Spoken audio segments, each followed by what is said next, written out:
เลยด่าหูขวมแต่ยืนเบังหนองบดติ้ง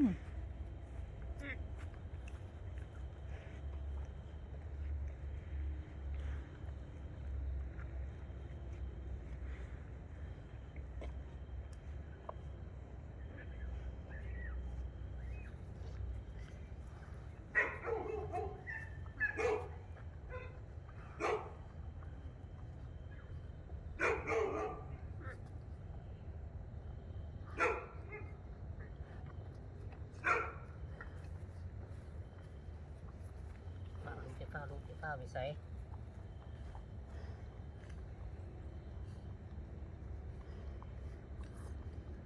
ไม่เคยมีจ้ะเพราะเอาหัวออกเดี๋ยวขอให้คนพอ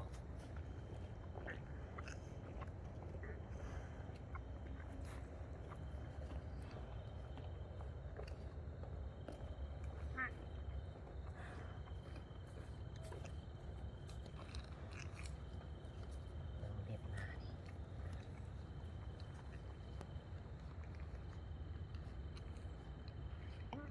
แบ่งให้